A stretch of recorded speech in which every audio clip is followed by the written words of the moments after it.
มีซื้อยังไงซื้อยังจดซื้อไว้ก่อนจดซื้อไว้ก่อน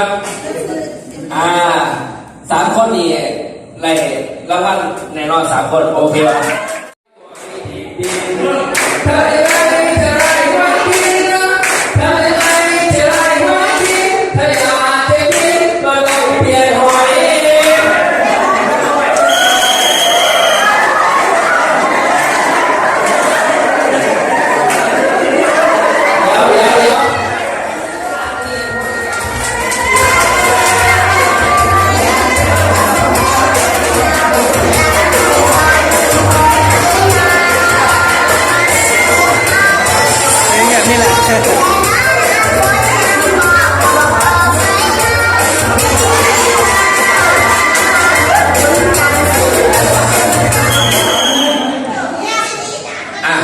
เดี๋ยวฟังก่อนกติกา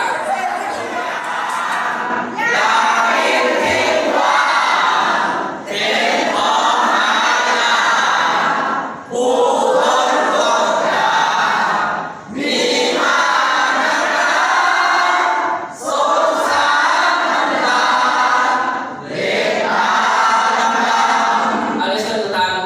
พี่เลี้ยงไปข้างนอก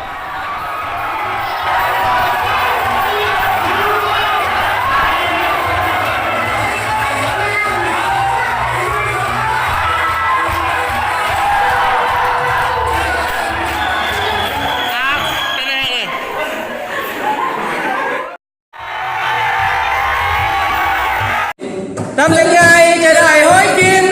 ทำยังไงจะได้หอยกินถ้าอยากจะกินก็ต้องเปลี่ยนหอยถูกไหมเลย2 คน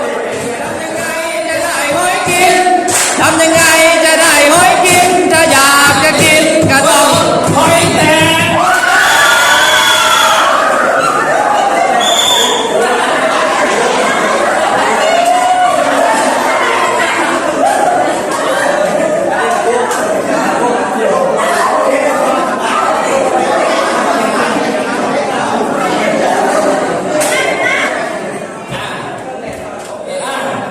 ว่าอีกจะเป็นอีกทีเอาไหม มาดังน้ำลอยไปลอยดินดินทำยังไงจะได้หอยกินทำยังไงจะได้หอยกินถ้าอยากจะกินก็ต้องเปลี่ยนเปลือกหอย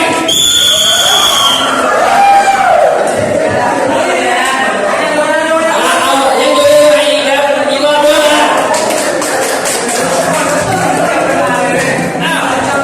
เบาๆ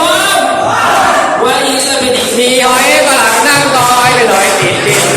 ทำยังไงจะได้หอยกินทำยังไงจะได้หอยกินถ้าอยากจะกินก็ต้องหอยแตก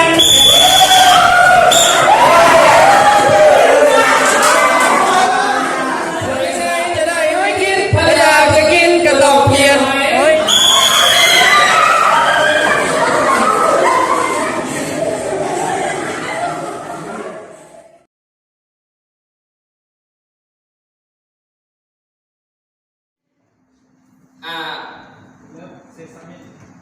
เซซามิน3 ชุด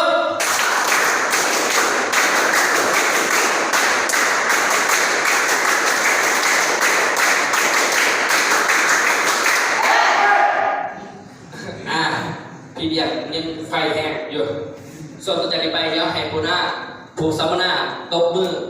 คือกับพี่เบียร์โอเค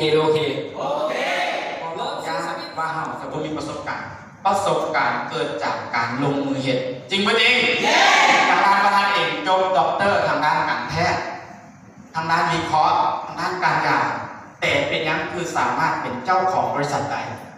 ทั้งที่ประสบการณ์มาก่อนบ่เคยเรียนเลยบริหารธุรกิจฉะนั้นวันนี้อยากให้ทุกคนเอาความรู้เดิมที่เฮามีเนี่ยออกก่อนได้หรือไม่ถ้าเฮาก็เอาความรู้นี้ออกมาเฮาก็จะเป็นคนหนึ่งที่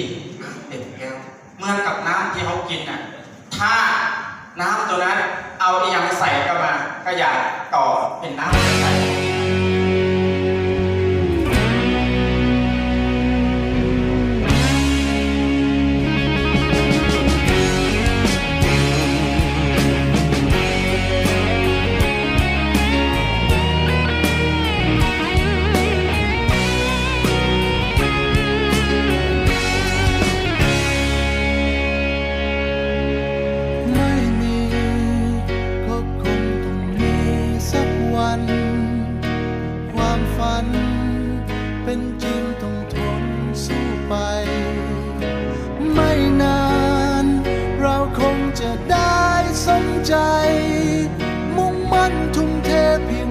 กว่าจะได้มา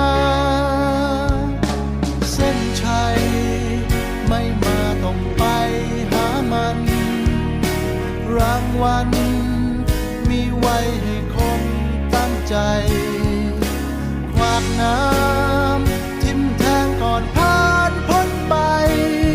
โลกนี้ไม่มีอะไรได้มาง่ายได้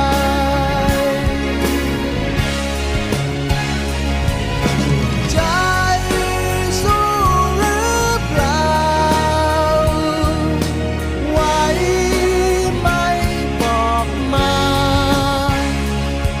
โอกา